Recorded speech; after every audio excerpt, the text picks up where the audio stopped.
Hi, magandang umaga po sa inyong lahat for our first reading of the day today. Tingnan po natin kung ano po ang makikita natin sa ating baraha, no?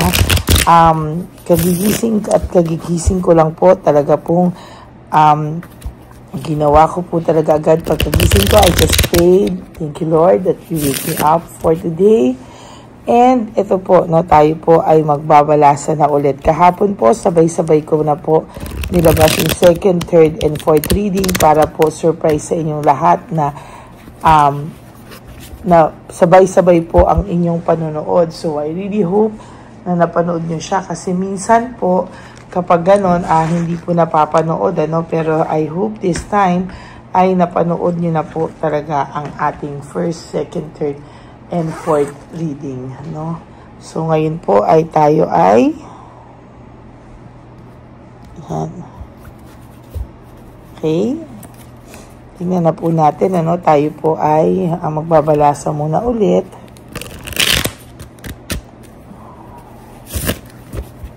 At tayo po ay mamimili ng 20 cards.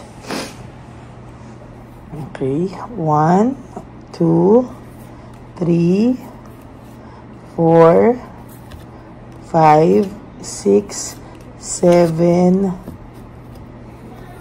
8, 9, 10. 1, 2, 3, 4, 5, 6, 7, 8, 9, 10.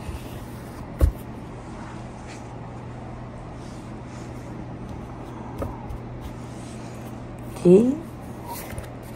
Huwag niyo po i-skip to ha kasi dito po tayo kumukuha ng energy sa ating mga babasahan, ano? Okay.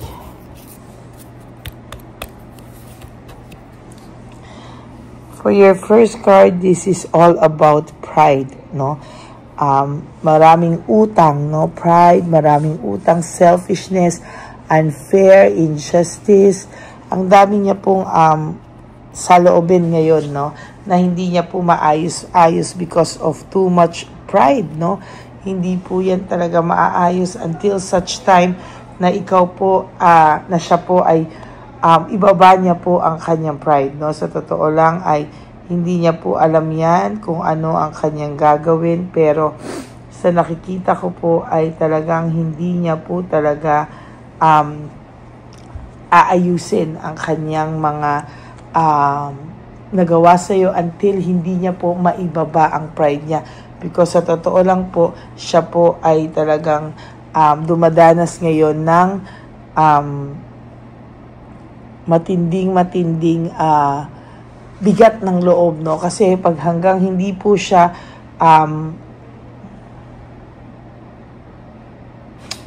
siya yung gustong-gusto man po niya ikaw kausapin, gustong-gusto niya talaga magparamdam sa'yo, pero parang napipigilan po siya ng pride, no? Alam mo po, gusto niya sabihin sa'yo na kung akala mo sweet sila ng third party, hindi mo po alam na nag-aaway din sila, no? Talaga nag-aaway sila at hinahanap-hanap ka po niya dun sa third party. For those of you na may third party, no? Nagre-reflect po itong taong ito sa ngayon, ano? Talaga pong ang gusto niya po ngayon ay totally ay makaramdam ng pag-alis ng mga malas sa buhay niya, no? Kasi sa totoo lang iniisip niya, bakit ba ako ganito, no? Bakit ba ako bakit daw ba siya hindi po siya kasi yung parang sabi niya, bakit sa ibang tao napakadaling magpatawad? Bakit parang sa ibang tao napakadaling ibaba ang pride? Pero sa totoo lang, hirap po talaga siya. And sa totoo lang po, hindi niya po alam kung ano po ang kanyang gagawin, ano?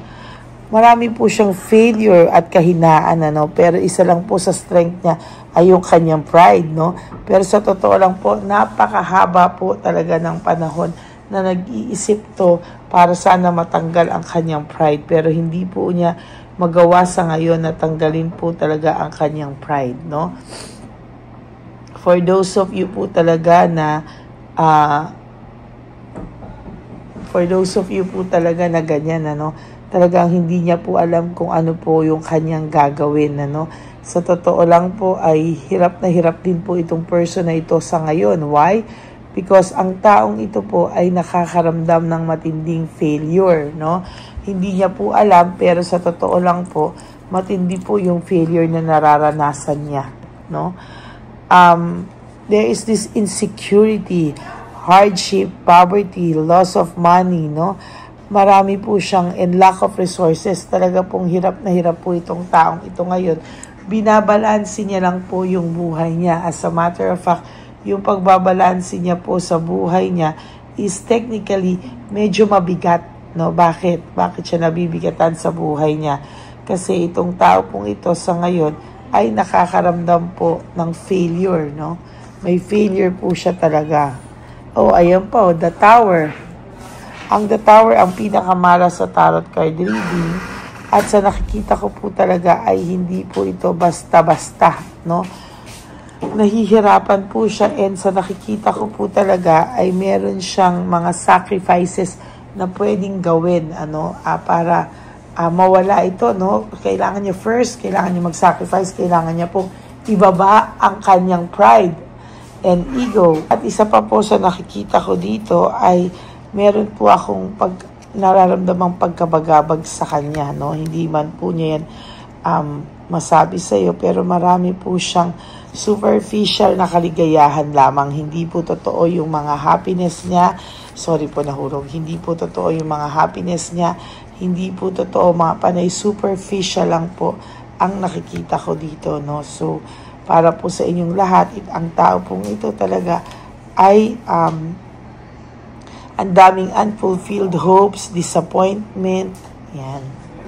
Marami po siyang unfulfilled hopes, unfulfilled dreams, no? Kasalanan niya po yan kasi bigla ka na lang po niyang iniwanan ng walang paalam or sinakta ng sobra, no? Naging greedy po siya and possessive. Talagang ang tao pong ito ay hirap na ngayon, ano?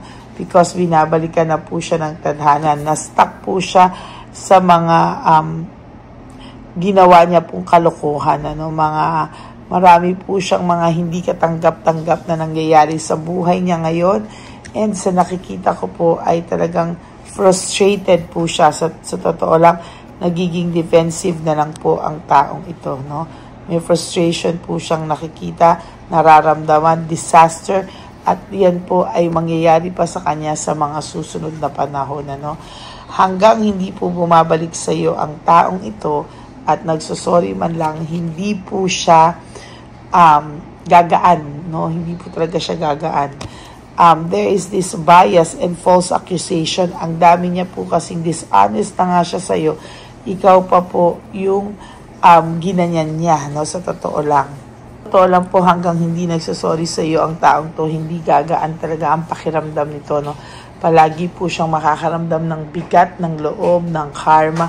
At kahit ano pa po ang gawin nito, kahit ito pa po ay mag-aliw, maggawa po siya ng sarili niyang hobby, pumasok pa po siya sa banda o kahit saan, hindi po siya gagaan ang pakiramdam. Sabi ko sa inyo, bibigat at bibigat po ang pakiramdam niya sa mga susunod na panahon dahil po sa lahat ng masamang nagawa niya sa iyo, no? Makahanap man po siya ng ipapalit sa iyo, ito po ay low quality o napakalayo po sa iyo, no? Kaya ikaw po ay maiisip at maiisip pa rin po niya, no? At sa nakikita ko po dito, no, dapat po ay magkaroon siya ng willpower and desire, no? Willpower and desire para naman po makapaghingi na siya sa iyo ng tawad, maibaba niya po ang kanyang pride and ego, no? Kasi hanggang hindi po siya, sorry po magulo para hindi kayo mahirapan. Hanggang hindi po siya hindi niya po yan naaayos, hindi niya po yan nakikita lahat ng mga ginawa niya sa iyo. Sabi ko po sa iyo, there will come a time na itong taong to ay talagang maninibago po siya sa mga pangyayari sa buhay niya. Talaga pong pabigat ng pabigat po at talagang siya po ay tuturuan ng leksyon para po siya ay umayos, no? At talagang sa nakikita ko po ay maiisip at maiisip niya po yung inyong partnership, no? Hindi po ito titigil at talagang sa susunod na mga panahon, ito po ay mararamdaman ka pa rin po niya, no, sa kanyang isip at diwa, no? Talagang ayan po, gusto niya pong mag-rest, no? Gusto niya pong magpahinga, gusto niya pong ma-restore yung kanyang or ma-repair at makapag-reflect, no, para bumalik daw po ang abundance sa buhay niya po, no? Pasensya na po kayo, may mga kasama po ako. There is this talaga pong may dependency ito, no? May laziness, may dependency. Talagang yan po ang nakikita ko. And then siya po ang gumawa niyan sa buhay niya, oh. Yung ganyan pong pagtatrap sa sarili ay siya po ang gumawa niyan sa kanyang sarili, no? Hindi pa po siya makapag-decide, wala po siyang desisyon, hindi po siya makapag-decide, and sa nakikita ko sa mga susunod na panahon ay talagang makakaramdam pa po ito ng matinding dagok, no? Marami pong mga pangako na unfulfilled, no? Hindi po niya yan lahat masusolusyonan, hindi po niya yan matutupad sa sarili niya, no? Hanggang ang taong ito po ay hindi humihingi sa iyo ng patawad, itong taong to ay makakaramdam ng matinding dagok sa kanyang buhay, no? At mamalasin po talaga ang taong to hanggang siya ay hindi humihingi sa iyo ng tawad, hindi po siya mapapakali sa buhay niya. Yan po ang ating first reading of the day today. I hope na naka-resonate po kayo. And if you do, can you please give me a like and comment down below para alam ko naman po kung ano po ang inyong mga nasa saloobin. Always click the bell button para po alam nyo, o pakiclick po yung bell para alam nyo po at updated kayo sa ating mga latest videos. At pakiclick na rin po yung subscribe button. At maraming salamat po because we are now at 19,000 subscribers. And there will come a time that the silver button na ating pinapangarap para sa ating channel ay maibigay po yan sa araw, oras na bibigay sa atin ng tadhana. Maraming salamat po. And for those of you who would like to have a private reading with me, you can message me po at Lady Lee Elena, that's LADYLY Elena. Nasa dulo po yan ng ating video. Diyan nyo lang po ako makokontak. That is my only official and legit FB account. Nilabas ko din po dyan ang account ng fake na Lady Elena na kung saan ay nag-i-scam siya ng tao, nag-hack po ng mga details nyo, kaya mag-ingat po kayo at maging aware, no, kung ako po ba talaga. Tandaan nyo po, pag kayo po ay willing at gusto nyo po sa aking lumapit para magpa-reading, tawagan or i-text nyo po ako para marinig nyo po ang boses ko at huwag po kayong magtitiwala nang hindi nyo po naririnig ang aking boses. And sa akin naman po mga ever loyal, solid, and faithful na Lady Elena family, I love you all from the bottom of my heart. At kayo po ay mahal na mahal ko. At salamat po for not skipping ads. Alam ko po, natulong nyo yan sa ating channel para sa ating nalalapit na One Love a Day sa ating mga less fortunate lolos and lolas. Kaya maraming salamat po. And God bless you all. And lagi-lagi nyo lang pong tatandaan na you just wake up each day, live for the day, you do 3 things that will make you happy for the day, prioritize yourself, enjoy your life, forgive yourself, patawarin nyo po ang mga sarili nyo sa lahat po ng mga nagawa nyo sa inyong sarili. Okay? At talaga pong sinasabi ko po sa inyo ay kayo na po ang ayusin nyo po ang inyong sarili at talaga pong wag po kayong mag-alala. There will come a time in your life na magiging masayang-masaya po kayo. Okay? Maraming salamat po and God bless you all. And always love yourself because self-love is still the best love of all. And you also have to realize that life is so short. Don't make it shorter by stressing yourself from all the pains and heartaches na binigay sa inyo ng kahapon. Just surrender everything to the divine universe and just let go and let God write your life and love story. Ako po ay magbabalik para sa ating second reading of the day. For the meantime, sana naman po napanood nyo muna po yung kahapon. Yung first reading, napanood nyo po talaga lahat, no? Umabot po yan ng 5,000 plus views, no? Pero yung second, third, fourth na sinabay-sabay ko, hindi na naman po napanood, no? Ewan ko po kung anong meron pagka pinagsasabay-sabay ko na.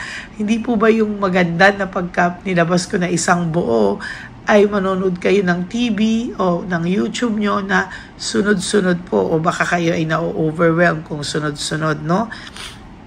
Ini-expect ko po kasi dyan, magkakain kayo ng sandwich, no, or french fries habang nanonood ng ating tarot card readings para naman po masarap ang gising nyo sa umaga, tapos excited kayo manood, tapos sabay-sabay nyo mapapanood, no, kaya po nilabas ko kaagad yan. So yun po, no, sana po ay mapanood nyo muna po yung second, third, and fourth reading kahapon bago po kayo lumagtaw dito at panoorin itong first reading natin at yung second and third reading mamayang hapon. At try natin kung kaya ko po mamigay ng fourth reading. Okay? God bless you all and I love you all from the bottom of my heart. Magbabalik po ako para sa ating second reading of the day. God bless you all. Yan na. Ito po ang aking good morning sa inyong lahat. Dahil kagigising ko lang po, talaga ako'y tumayo at talaga pong nagbasa na po ako after kong magdasal. So maraming salamat po sa inyo and God bless you all. Bye! Okay, update po, may nagpanggap pong subscriber natin na siya po ay magpapahula sa fake na Lady Elena, kaya ayan, hinihingan po siya na $80 at ang cell po niya ay nabigay at nakuha. Ang pangalan niya po sa cell ay Julian Albert, no? Siya po ay may cell account din, kaya mag-iingat po kayo. Ayan po, no, kung sino man po yung scammer na Julian Albert na yan, no, iinsensuhan po natin yan para siya po ay makonsensya. Kung wala man po siyang konsensya, at least po bumalik sa kanya lahat po ng kanyang ginagawa at maling-mali po yan, ano. Basahin niyo po lahat yan, makikita niyo po, ayan po ang cell number niya at Julian Albert na yan, ano, para po talagang ma-report din po natin yan na siya ay gumagamit ng cell account na Julian Albert. Mag-ingat po kayo. Ayan po yung number niya. Ayan po yung pangalan niya. Huwag po kayong magpauto. Nakita nyo naman po, no, napakalayo po ng pangalan ko sa pangalan ng pinagsesendan nyo po ng account o ng pera. Kaya mag-ingat po kayo at beware sa scammer na to. At talagang ayan po, pinost ko po ang kanyang pangalan dito para maging babala po sa inyong lahat. Maraming salamat po. At mag-ingat po kayo, pakireport po ang page na yan, ang messenger niya na Lady Elena. Maraming salamat po and God bless you all. Ayan, sa susunod po makikita niyo yung account niya na i-report niyo. Salamat po na marami. Magandang gabi po ulit sa inyong lahat. Ako po ay muling nagpapaalala sa inyo na mayroon pong lumalabas sa FB at Messenger account na fake account po, no, nang hihingi po ng $25 through PayPal at hindi po yan totoo. Huwag po kayong maniwala dyan. At pag sinabi mo po na gusto ko pong marinig ang boses nyo or makita kayo, ang sasabihin po ay magbibigay kami ng link. Buksan mo yan at pagkatapos ay makikita mo ako. Huwag po kayong maniniwala dahil yan po ay hindi totoo. Yan po ay isang malaking scam na pag binuksan nyo po ay mahahack po lahat sa inyo. Mahahack po ang inyong mga personal details. Lahat ay mahahack. Ako po ay nalulungkot na ito po ay nangyari, ngunit sa talagang may mga tao pong masasama at may mga tao po talagang hindi makatiis na hindi gumawa ng masama sa ibang tao. Pero maging aware po sana kayo, tulungan nyo po ako, i-report po natin yung fake na yan at sa FB para siya po ay mawala na at wala na po siyang mabiktima pa, no? Nandyan po lahat ng details at maraming salamat po sa inyong lahat. Maraming salamat po sa inyong lahat at mag-iingat po kayo.